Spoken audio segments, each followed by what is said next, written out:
And I think, how sad is that? You actually think a full schedule is good, but I think it's actually means you just don't know what you're doing. Welcome back to the Wild Goose Chase, where we help you to grow your business, build wealth, and live a life by design. And today's guest is James Schramko, and he is definitely someone you want to pay attention to if you're interested in living a life by design. He is a business coach. He's helped thousands of business owners to work less and make more, which is also the name of his book, which is a brilliant book. And so if you have any aspirations to live a life by design where you can work less, make more, optimize yourself to do your most highly effective activities, reprogram yourself to create a more optimal, relaxing, and also profitable existence, then this is a great episode for you. James is a wealth of knowledge. He is highly respected in the online business space and has been for years. And it was a real, genuine pleasure to be able to spend a bit of time with this man and pull out some nuggets of wisdom. I really wanted to pull out some of his unconditional thinking, which is what James is known for. He really thinks about things in a unique way, which has driven him to great levels of success and freedom. And I'm really excited to be able to pull out some of that and deliver that to you today. So without any further ado, let's get stuck right into it. But before we do, make sure you hit the subscribe button wherever you are. If you're on YouTube, hit the subscribe button. If you're on Spotify or Apple or whatever, hit the subscribe button now. And of course, make sure you share this with someone who you think would benefit from it as well. It actually helps a lot. The more subscribers we get, the more views we get, the better the guests we get, the better it is for you. So without any further ado, let's get stuck right into it, and I'll see you on the inside. Hey guys, welcome back to the Wild Goose Chase. Joining me on today's show is James Schramko. James, you have been, over the years that I've been involved in online businesses, in the marketing and all that kind of stuff, you have been a beacon that has stood out, that seems to be universally respected by all of the biggest names out there in the space, which is really interesting. And it seems like you have been in this space since pretty much the start of the internet, which is fascinating. And in a world where hustle culture is alive and well, you stand out as someone who's challenging the status quo. And you wrote a book called Work Less, Make More. Talk to me a little bit about that philosophy and how you ended up where you are. The person helping me write the book, Kelly, named the book after helping me put it together. We weren't sure what we were going to call it, but she said, you know what, all of this material, this stuff you've been teaching and the way that you live, it really it could be summarized by work less, make more. And a shorter title might have been leverage. But I took a lot of the lessons that I learned in my actual career before I quit that to come online, and I brought it to the online space where a lot of the online people were highly visionary, very creative, doing cool stuff, but a lot of them lacked fundamental life/business skills. So I found my little space helping these people, often behind the scenes, and often a lot of the heavy hitters, the famous people who I met in person by visiting the United States or going to conferences in other countries. I actually developed my market by going there. In the early days, I did that upfront work so that I can coast a little bit down the track. Nice. Okay, that's super interesting. So your background was actually, if I remember correctly, your background was at Mercedes-Benz originally. What made you transition? What made you kind of step out of being a successful kind of, we'll say, corporate into wanting to, work more in the online space? Well, I just wanted freedom. I'd get on my suit and hop in my car and I'd drive in traffic to the dealership, and I'd do that 6 or 7 days a week whilst my family was at home or at school or going to bed.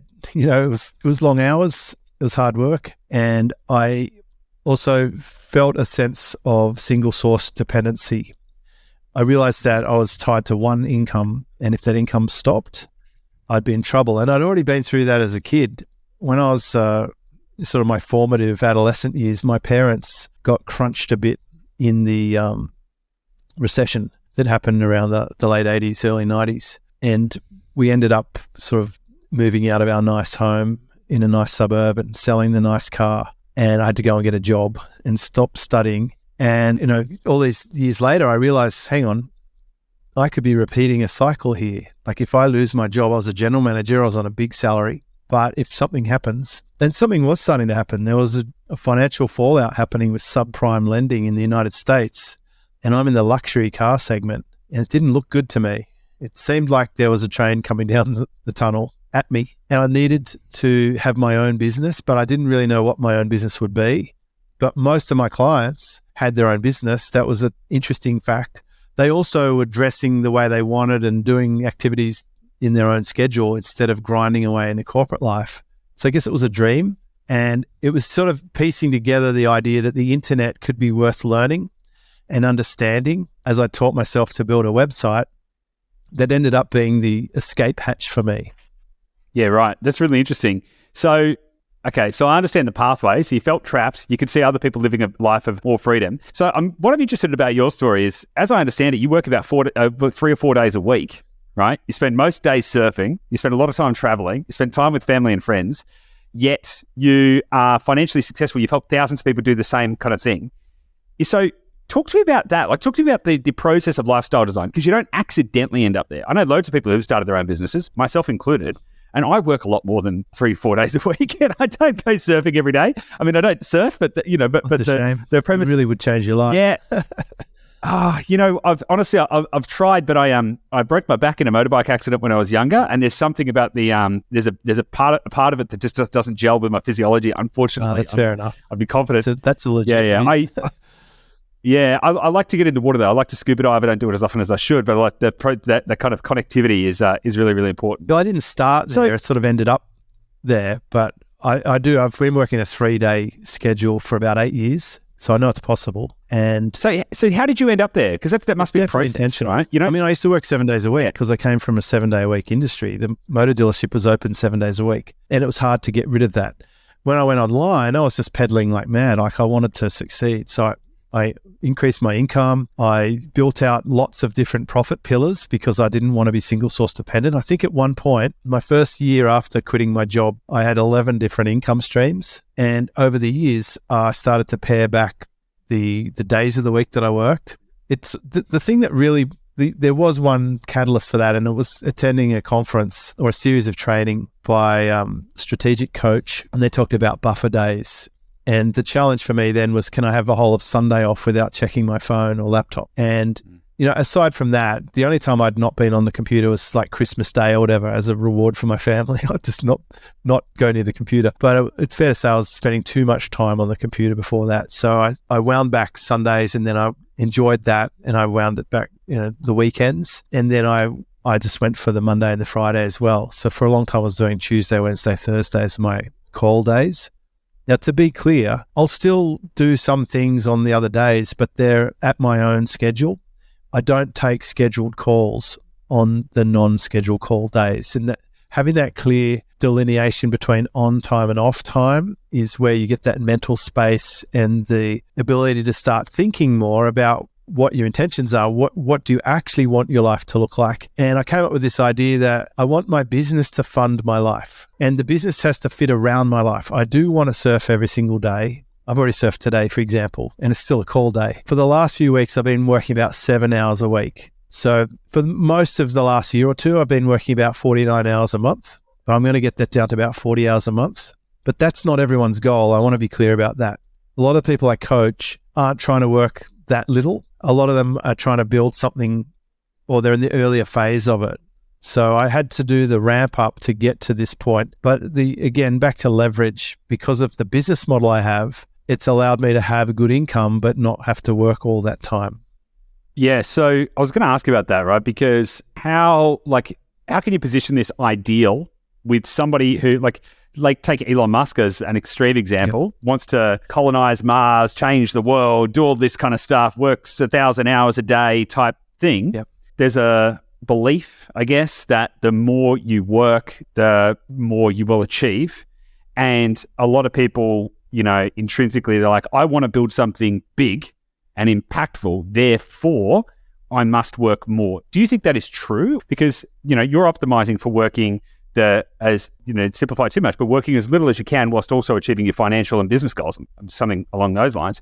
How do you rationalize that with someone who has a belief that they, in order to achieve a great thing, they must also, I think Elon Musk says something like, if everybody else is working 40 hours a week and you work 80 hours a week, you'll basically beat double, right? Which is a very simplistic way of thinking about it. Is that true in your opinion, or talk to me about that? Well, it might be his truth. It's not for me to, it's really none of my business what he thinks is the perfect life for him. But I can tell you where I'm having impact. I'm having impact with my 4-year-old daughter. We spend every day together. We swim. We do Brazilian jiu-jitsu. We prepare meals. We do arts and crafts and piano and trampoline, and we go to the beach. Elon Musk hardly sees his kids. He's got kids with different partners. He even forgets his own birthday because he's still in the office. So for me, that's not the life I want. And that's all that matters. Like, where do I want my impact? I think a lot of these super successful people that get quoted are covering up for some flaw, or they're missing out on something. Like Warren Buffett, for example, he thinks money is how you keep score. But probably he grew up without money, so he's trying to compensate for that. Gary Vee, he's trying to buy a football team so he can hang up his mum's jersey that had knitted him, so that he can say, hey, we had no money and now we can afford a team. But maybe that's just ego. I don't know. I'm not as competitive as I used to be. I'm thinking more about how do I want to live my life, and I just want to surf. I want to spend time with my family, and I do help the people that I help. But also, I feel like there's actually a better life available to me making a couple of $1 million a year than making $100 million a year or $15 million a year. I suspect some people have got goals that aren't really authentically theirs. They may have had someone else put that goal. There's classics where some cultures expect their children to be a doctor, lawyer, engineer, etc., and they're disappointed if they're not. But I had to take the reins of my own life and say, you know what? This is what I want, and I'll engineer things around making this work for me. And I'm not harming other humans. I'm only doing things that are good for other people, and I'm happy with the level that I'm at.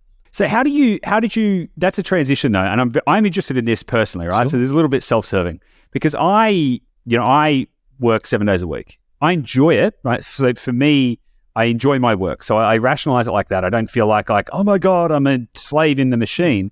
But what I also know to be true is I also feel very guilty when I'm not working. Yeah. Right? And so as someone who came from a 7-day-a-week type industry, what limiting beliefs did you have to overcome, or how did you transgress that path to get to a place where you could be satisfied with it? Because on the one hand, I'm like, man, if I just had more time and went and did more things, I actually don't know if I could just go do that. I think I would probably malfunction a little bit. So how did you do that? The notion that time equals money. Time equals life. So I talk about, a lot of people are chasing all the money that's left on the table, but I don't want to sacrifice life for that. If you look at yin yang or light versus shade, everything is self-contained. You can't have good without bad or bad without good. There's got to be a payoff. A lot of people tell themselves they love what they do, so they're happy to work as much as possible. There's a popular guy on the internet at the moment who spends his time at the gym. He's got a loving partner. They don't have kids. He works 7 days a week, and he's very interested in building $100 million businesses. But that's not my goal. So I can detach from that and say, well, that would make me unhappy. I would have to pay a price or a penalty that I'm not satisfied with. So it's getting clear on what you actually want. So I pay attention to things I don't like. I didn't like driving into an office and spending all day there solving other people's problems and growing other people's businesses, and then going home with not much energy left in the tank for my own family. So I needed to change that. So it seems to me that what you're sort of touching on is there's potentially a slight programming issue, right? So it's totally software. It's the software program you're running. What version of software are you running? Are you running basic that you had since birth? I mean, a lot of your ideas were formed before you were 5 years old. And if you've never questioned it, you're just going to continue running that old software program like the bulk of society, right? And I believe you've been successful in property areas, etc. And you would have noticed that normal everyday people just make the normal everyday mistakes because they're running old software. Yeah, that's right. So how can people start to then reprogram that a little bit? Or do you think is it a process?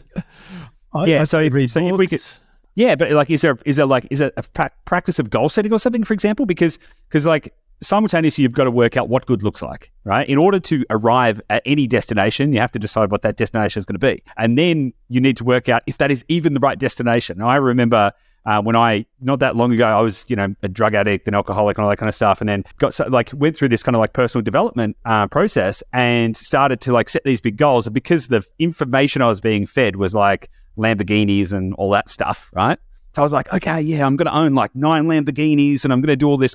Dude, I couldn't care less about owning a car. I don't want to own a car. I mean, like, I'm okay. I'm good. But it took a while to kind of like But it kind of, to me, it seems like reprogramming starts by setting the right goals. But then the right goals is kind of like the little bit that needs to be worked out. It could be just, Do you have any it could be, you might know what you want, but a lot of people don't know what they want, and that's okay. But you might know what you don't want, right? It could just be moving away from your current situation. There's an interesting fact that a lot of people who are in a victim mode, they're getting some kind of payoff for that.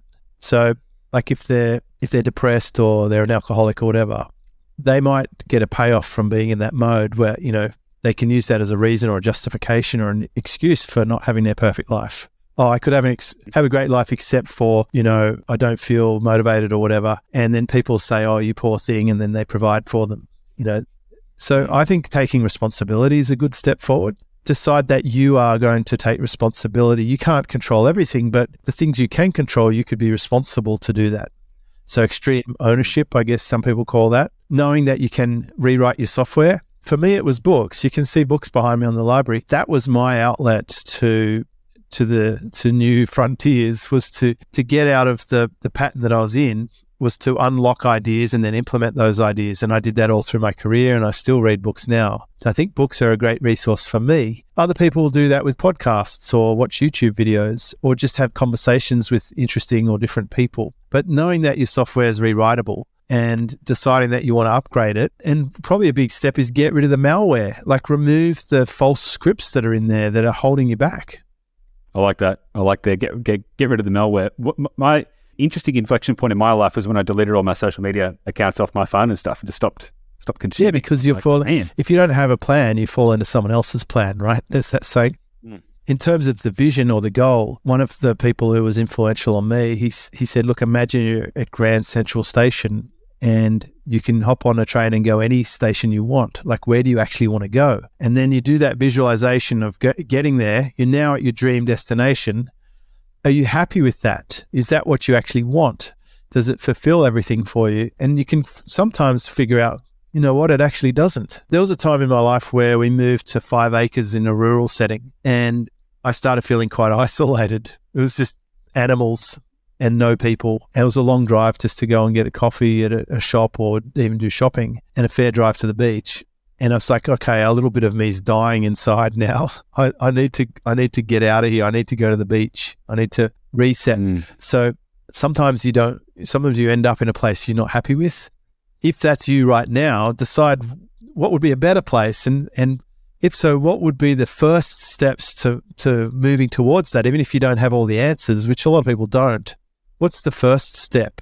And how motivated are you to at least take that first step and explore this option? So assuming people have then worked out, can like go through that process and work out what they don't want, and then reduce that down to what good looks like, there's still a propensity as a self-confessed workaholic to go, that's great. So now what I'm going to do, now that I know where I want to go, is I'm going to work 100 hours a week to try and get there. Do you want to talk to me a little bit about focus and the power of 64-4, 64-4 rule, and how that might be a tool to get what you want faster? Yeah, so I came up with a scoring system based on the 80-20. I realized that, and most people know what the Pareto principle is. I learned that it's fractal and it can be applied on itself. So it turns out that nearly 2/3 of the results you're getting are coming from just 4% of the things you're actually doing. So if you were going to spend 100 hours to get a 100% result, you could spend 4 hours to get a 64% result. That's pretty profound. So I realized that not all tasks are equal, or not all activities are equal. And I realized that there's just a few things that really matter. So I started shedding away those things that are insignificant. Like, the first step is to pay attention to what you're actually spending that time on. The second step would be to measure and track, if it's actually effective or not, if you possibly can. And then once you remove everything else, or you hire other people to do those tasks because you know what your hourly rate's worth, that's another tool that I sort of pushed, is this effective hourly rate. Now you're only left with things that really matter, and therefore you can make a good income off very few hours a week if that's your goal. But some people want to spend 100 hours a week on that, and it might not be because they love what they do. They might tell themselves that, But it might be because they hate their partner and don't want to spend any time with them. Or it might be because they're so unsure of what they should be doing, they just feel more comfortable being busy because it feels like they're doing something to move forward because of an old program that says work is good, high work ethic or hustle equals better. Some people used to brag about how full their schedule is, and I'd actually feel sorry for them. And I think, how sad is that? You actually think a full schedule is good, but I think it's actually means you just don't know what you're doing. That's super interesting. I want to get into some practicalities around that though. How if someone, and this could be an early stage business owner, or it could be someone who is not a business owner, but they're like, right, I want to create a bit. How can people start to then, do you got any practical advice on how people can start to then track and measure, what is actually giving them the things they want? Do you have a process for that? Well, if you have a job, then your effective hourly rate is your wage. So That's easy to calculate. It's funny because almost every employee knows their hourly wage. Most entrepreneurs don't know their hourly wage. So if you have a business, the first step would be to work out your effective hourly rate. What is your revenue minus costs? That's all your fixed and variable costs. That equals profit divided by the number of hours you work. So that's your effective hourly rate. But then take it to the next level. If you have more than one product or more than one company or more than one division, which most creative visionaries seem to accumulate, do it by product line or do it by business and you'll be shocked. Some of the product lines or business models you have, you probably make less than you could make if you were working at McDonald's. And some of them will be really high. Then I'd say to you, hey, should you do more of the stuff that's really high and less of the stuff that's really low? And just making those little adjustments can have a profound impact. Even just stopping doing wasted activities gives you a net better return. You actually make more profit with less hours by just not doing some things than doing anything extra. That's pretty profound. And I use a 3D process for this. Data, decisions, do. So I get all the information in the data. Based on the data, it helps me make decisions. And then once I've decided what's going to happen, then I do it. And that's the sort of constant cycle of how I make those optimizations. So I think you mentioned earlier about selecting the right business model. I think you touched on it very, very briefly. Now, I'm going to use myself as a little bit of a guinea pig here. I've got two businesses. One of them is, have gone great guns. You've got a team of 50, 60 people. It's awesome. It's honestly, I couldn't be happier. We decided to start a technology company as well, which is interesting. The vision is great, but it's a cash sink. It's the opposite of cash cow. How do you know when to persist? It's a hard one. Versus just ruthlessly going, is that making money? My effective hourly rate on that business would be, I don't even want to calculate it. Would be negative. You're paying it to. It'd be significantly negative. Yeah. Now, but that could be just a now thing. So how do you decide? It doesn't have to be the example I gave. Maybe someone's got four product lines in their business, and they got two which are more mature and therefore more profitable, and they got two which are, for example, maybe newer and they're still working out product market fit, all of that kind of stuff, and so they're not profitable. How do you know when to quit, or how do you rationalize between short-term realities and long-term potential? Well, it's hard to know definitively, but there are certain guidelines. A lot of people are dreamers and they're unrealistic in their expectations. So that's why they often, that's why get rich quick schemes are appealing for people to buy and marketers to sell, because it appeals to not the rationalization, it appeals to the emotional side of things. You might have an emotional goal that you're going to be a tech billionaire. The reality might be that you're in a massively flooded, highly competitive market where only the super pros succeed. Even companies like Google come under threat when a Microsoft buys ChatGPT and sticks it in their search engine. Even the biggest guys have competitive threats looming on them. Software is a very difficult business. So it's a matter of being really realistic and honest about your prospects or chances. So knowing a lot of the facts before you go into something will often prevent you from going into it in the first place. So I'll give you a simple example. If I thought, I think it'd be great to have a coffee shop. Most people at some point think, I'd love to have a coffee shop. But then you go and interview 3 people who own a coffee shop, you will never own a coffee shop. They'll tell you they wake up at 4:00. They get the message from their team members who's not going to show up today because they're sick. The coffee delivery didn't make it because the truck got stopped on the highway or whatever with a broken axle. The bakeries messed up their order and they sent you the wrong things, and your rent's going up 20% for no reason other than the landlord's a bit greedy, or they're putting roadworks on the street out the front and there's no pass-by traffic. Like, it could be a really difficult business to have, but you may not know it unless you go in with your eyes wide open. So do your research. I always put something on a spreadsheet first to decide if it's even viable. If it's if it's actually in motion, I'm still going to use a spreadsheet. I'm going to be using factoring and my best calculations to see if it even scales to something that I'd be happy with.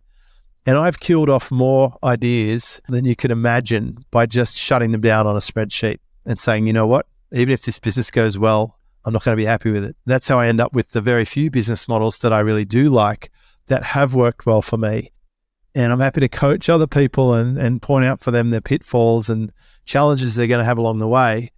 But I've worked with a lot of software people, and I know a lot of the pros and cons just from having observed, been around that industry for 15 years. So unless you do the research, it'll be hard for you to actually know if you're likely to succeed or not. Yeah, because I think that's the hard thing. Because like, even if you're like diligently, right, I'm going to think about this deeply, I'm going to do financial modeling, I'm going to do all of that kind of stuff, depending on the assumptions you make about what it could be just tricky, right? Yeah. I don't know if you've seen the movie totally. Tetris. It's on Apple, but it's, there's some elements of luck involved in how that got licensed and brought from Russia to the other markets. Oh, yeah, for sure. But also there's some luck in the actual outcome of success, for sure. But in the perception of success, it depends on the input. Well, most people have, optimistic glasses. Most entrepreneurs, they can see the good in everything. But just because you can do something doesn't mean you should. Especially at the moment with the disruption happening with AI, I'd be very wary of tech because there's thousands of new AI tools coming on the market every single week. It's a gold rush. In a year from now, there'll be very few standing. It might be better to buy a company that's already proven in a year from now than to have a crapshoot at trying to make something amazing for some people. So without knowing any of the context of what you're doing with tech, there is a lot to consider. But there may be a point where you realize that it's not going to be successful. Some of your key assumptions fail. You set, so what I do is I set trigger points. For example, if I was going to start a new division for my company, it would have to reach $10,000 per month profit within 3 months or I would kill it. Interesting. Super interesting. You've looked at a lot of business models and you said you've got some favorite business. Do you think there is like a right business model or several right business models? What does an ideal business model look like? I think a lot of it's going to come down to the person running the business because people have different strengths and weaknesses and skill sets. So like if you want to do communities or forums, you might have to be a nurturing type of person. If you're very technical or analytical, you might be drawn towards, more the software type of stuff or introverted. A lot of programmers are introverts, right? They don't want a human-to-human connection. That's what drives them to the computer. They can communicate in zeros and ones. So I think the business model is going to depend a lot on circumstance. Okay, cool. So I'm going to ask you a follow-up question to that in a second, but what is your perspective on buying versus building? Do you think that it's, given the amount of risk involved in actually getting something off the ground, do you think it's smarter for people to just go and find established businesses and buy those businesses? Do you have a perspective on that? Might be depend on if they're the type of person that can grow a business or if they like to just manage a business. So you might be one or the other or both. I work closely with a company and they teach people to buy and to build. And so they've found that some of their people are really good at starting from scratch and growing stuff, but not good at managing it. And other people are really good at managing stuff, but can't get it together in the first place. So they've actually ended up with two complementary groups who support each other. I've started businesses. I have no issue starting a business, but I set my parameters and do my research and I set trigger points. I don't often buy businesses. I have done it before where I see an opportunity. For example, I bought 200 websites at one point, and I only paid a small amount for it. One of the domains I was able to sell for multiples of what I paid for the 200 websites within a week of buying them. And then the rest I was able to develop into a 6-figure per month income stream via link building network for SEO. I added it to a whole network. Ended up having 1,000 websites, and we could rank anything at the drop of a hat, right? So it was a good business model. Historically, at that time, it was a good business model. But as social media gets stronger and stronger and AI gets smarter and smarter, I think that business model will be more risky over time. So I sold that business. So I think there's a lot to say for timing. And again, like the guy who brought 80-20 to the market, Richard Koch, he talks about the STAR investing principle. And I really like that. It's just acknowledging that there are hyper growth opportunities in any market. And then there's top performers within the hyper growth. And if you just take those few that are knocking it out of the park, you don't need all the rest. Makes sense. Okay. So going back to the kind of like looping this back a little bit to the business model thing and tying in a couple of the other things that we've spoken about. If someone's a blank canvas, right? They're standing there today and they're going, right, I'm working 100 hours a week. I feel dissatisfied with my current state of existence. I want to find a way to work less and make more. What James is doing sounds really good to me. What is the kind of like pathway that they should take? Can you kind of break it down into some steps? How should they think about getting started? Should they, obviously everyone's individual situation is going to be completely unique, but as a general heuristic, like what does that pathway look like? Yeah, I'd track the 100 hours. So if someone came to me in that scenario, I'd say, I want you to share with me, what are you actually doing for those 100 hours a week? And then I'd look through those tasks and I'd separate them into high value and low value tasks. I'd first ask, what can be deleted? What's a complete waste of time that makes no difference? Like, for example, are you changing the font on your website 3 times a week? Because just pick one and that's it. We don't have to do that anymore. So first step is track where that time's being spent. The second step would be to delete anything that's not necessary. The third step would be to allocate the low value tasks to someone else or something else. It could be software these days. It could be a person. And then only focus on the things that have the maximum impact or leverage for yourself. If you just do that for a while, you're going to actually free up a lot of time. Chances are you'll get down to about 10 or 15 hours a week of really important stuff. And then you'll have a small cost for other people or other software to do some of the things. And then a lot of stuff won't need to be done at all. And you'll still get the same or more revenue. So one of the issues that I've always had with people saying that, like, work out your effective hourly rate, just in the context of this conversation, let's say it's $50 an hour for the point of the discussion. Everything that you can outsource for less than $50 an hour, you should just outsource all. No, you probably should delete a lot of it because it's that low value. It's probably not that important. Okay, that's interesting. So, but contextually, the sort of the general advice though is like, you can outsource it. Maybe you could get somebody else to do the work. You could hire a cleaner. You could get a chef. You could, hire some team members and whatever. The challenge that I have with that is that unless you're also simultaneously growing your income, you'll end up going broke. You'll outsource everything and be broke. Well, I think the principle with that, if you're going to get someone else to do the low value tasks, you would allocate some of the time you're spending on them to your higher value tasks. So if your average effective hourly rate is $50, some tasks might cost you $5 an hour to have someone else do. And there might be tasks that are worth $150 or $250 an hour that only you can do. So if you just spent that same time that you were spending on $5 tasks on the $250 tasks, your effective hourly rate will actually increase and your total income will increase. So it's labor arbitrage. Let's talk about team management then, because there's an interesting thing that comes into this as well. I've got 2 questions around this because I know you have a team. I've got a team. A lot of what this sounds like is optimizing for lack of a better term, for your personal goals, right? Hey, this is what I want my life to be. This is how I'm going to design my business, all that kind of stuff. I have 2 questions. One is, how do you ensure your team are aligned with your personal goals? How do you keep them motivated to achieving your personal outcomes? You want to work less and make more. The second part of the question is, when you think about high value activities, where does your team fit into that? Like, do you have weekly whole team meetings, or like how much do you lean into that? And do you consider that to be a high value task? Because on the one hand, it's like, it's a meeting. Meetings are a waste of time. But on the other hand, it could be the thing that glues your business together. Well, if you think it's a waste of time, you're doing it wrong. Um, I don't think you can motivate people. I think you can demotivate people. So it's a matter of communicating very clearly when someone comes on board what it is that you're actually doing and how this whole thing works. So ideally, you have people come on that mission with you. I would say my team are on the mission with me. I'm very clear. I mean, obviously they know that I'm preaching about work less, make more. I often talk about having your own business.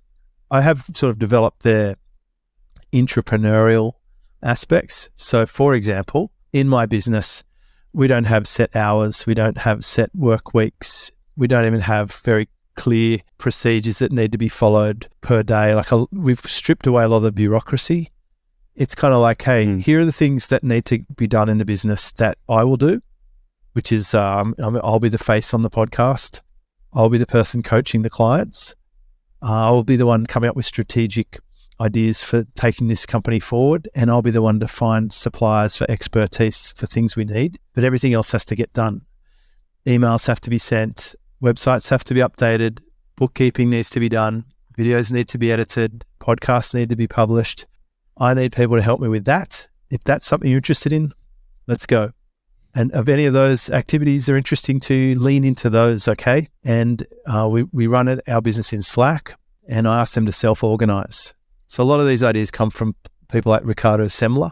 I believe if you just let them know the mission you're on and what outcomes you're looking for. So for example, I really want customer support to happen 7 days a week. I don't care who does it, when they do it. I just want to make sure that customers get great support. If they could organize themselves around when they need time off or who's going to take that responsibility, that's ideal. And I would only have to step in if it breaks. And it works for us. Our team meetings are about 12 minutes a week on a Tuesday. And it's usually just me sharing what's on my mind, where the business is up to, a health report. They can see it anyway. They have visibility on our stats. We publish it every single day in the channel on the pulse of our business. So they know that they're in a safe, secure business. And they know that the things they're doing are having an impact because they can see it. It's no mystery. And then we just find out what each person is sort of working on at the moment, if they need any support or resource or they got any questions. And so it's a very open communication. And also, I usually try and make them laugh because I'd like them to have fun. I want them to look forward to the meeting and not to resent the meeting. Yeah, I love that. There's a lot of similarities, I think, in the way that we don't have any set work hours. We have unlimited paid annual leave. We have a work from anywhere policy. All of these things. We'll try to create a place that people, choose to be because they're passionate about being there, not because, they feel like they've got a job, so to speak. How do you think about quality control, though, in those kind of circumstances? Like, it's kind of like, hey, I would like customer service to happen 7 days a week. How do you know that it is happening? And then how do you also know that it's happening to the standard with which you expect? We do run a net promoter score for closed tickets. So it's pretty obvious if something gets dropped because we won't get a 10 out of 10, which would be unusual. I do get the support channels fed into Slack, so I could look at the tickets if I want to go a bit deeper. Sometimes I'll have a look around the business and just see what's happening. We have quality control procedures anyway, so just standard rules of thumb. Anyone working on a project has access to an SOP they can use. The things like sending emails, there's like a nuclear key system. One person writes the email, the other person checks the email. You can't check your own work. I don't care who the other person is. Could be me, could be someone else. But some person pushes a test send and the other person has to read it, check the links and say, yes, it's good to go. And we have very few errors using this system. Wow, that's interesting. That's an interesting... Yeah, because I love the idea of giving people a lot of autonomy. Richard Branson, I read a quote by Richard Branson the other day. Somebody asked him, you've built several billion-dollar companies, blah, blah, blah. How do you do it? And he said, it's pretty simple. The job of the CEO is to craft a compelling vision, hire the best people in the world, and then give them the resources to do their job well and get out of the way. And, I love that because and look, best people in the world is subjective. It could be the best people in the world for you and your business at that point in time. You don't have to have like the number one customer service person in the whole world, but it could be the best culture fit that is in alignment with your vision and your values and all of that kind of stuff that's going to deliver with excellence in the thing that you're doing. And if you just empower them and give them permission to do their best work, support them to do that work, The same as Woody Allen. He hires actors and lets them act. They say, "Oh, how do you want me to read this line?" Or whatever. He says, "Look, you're the actor. You act." I'm just directing this film, right? I love that. I've heard you talk about 4 key profit levers that every business has. Do you want to kind of talk about that for a second? Yeah, I surveyed all the people that I've been helping, and I just found out what the core problems are or the challenges they're having, and it's sort of, I put them into categories. Team and scaling is clearly one. Like, a lot of people can have a reasonable income by themselves, but they have growing pains when they have to start hiring, and most people don't have training for it. It's probably not something they're taught at school or university, and unless they've been in a leadership training program at some employee, they're usually pretty weak on growing teams. So team and scaling I lump together in one category. Another one is the self-effectiveness. So, rewriting the software script, being clear on your own values and looking after yourself health-wise. Like, if that's broken, your business will usually be broken. Like, you get a gambler or an alcoholic, it's probably going to run across into the business in some way.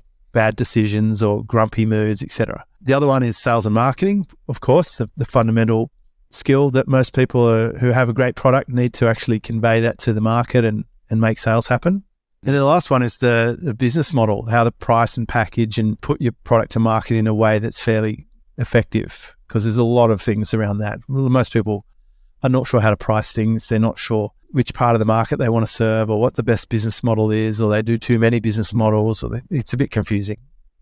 How do you price things effectively? Is it just like pick a number and test it and see if people pay for it, or could do you have be a process for that? I mean, value-based pricing is a nice way to go. It's pricing things based on the outcome or the result that someone could get.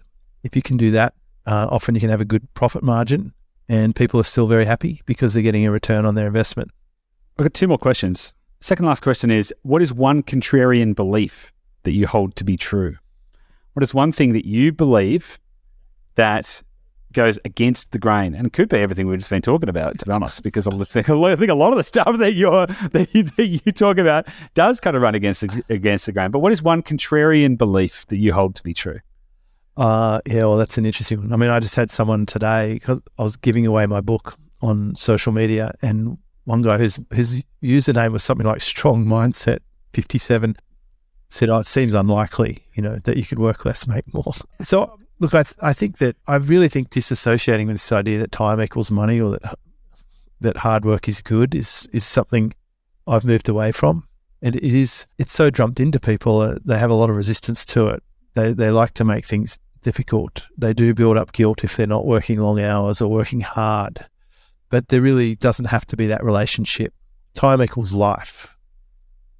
Yeah, I'm going to go away and have a little look at my calendar, I think, after this, and have a little think about where I'm maybe. Send your calendar to me and tell me what do I think about it, or I'd be questioning everything. That's really my mantra: question everything. I'd be saying, is this necessary? Could it be done in a different channel? Like, for example, Jeff Bezos, I think he'd rather do a memo than have a meeting. And if he has a meeting, there has to be an agenda, and they have to have read the meeting notes before they attend. And if someone in the meeting can't contribute or shouldn't be there, they're free to leave at any time. I think it's very important to question all these things. Yeah, because finding the most optimally efficient way to run and grow your business isn't just good for the business owner who might want to work less, make more. It's good for all of the individuals in the business as well, right? It's also, because nobody wants to serve more people if you can reach more customers. Or let's face it, if you can actually just stay in business, you've already achieved one of the main things that most people fail. Yeah, that is true. If you could send one message to the world, like imagine you could send a text message to every single person, every single mobile phone in the world, or you could just have a little pop up on every digital device in the world, just like a screen takeover with one core message. What would it be? There's a few. Gosh, given all the pandemic and everything and the government mandates, I'd say question everything. Or something like wake up. I mean, people are just ridiculous the way that they have been manipulated and controlled, and don't act out about it. It's fascinating. But on a more general note, I might send a message like, "Hey, I like that quote that there's no one in the world who you wouldn't love if you knew their full story." Right? We're so interested in ourselves, we forget to have compassion or just be kind or nice to other people. So I'd probably be kind to others. Sounds pretty mushy, But I'm sort of at that stage in life where if I'm out there surfing and someone waves me onto a wave or something that could have been theirs, and they see that I haven't caught one for a while and they let me have that, that goes a long way to humanity, I think. What do you want to be remembered for? I think that's an ego-based question, really. Yeah, it's good. When people are like, I want to, get over yourself. It's going to turn to dust. It doesn't matter once you're gone, probably. It's when people do stuff because of legacy or family, I always question that. I'm very cynical about it.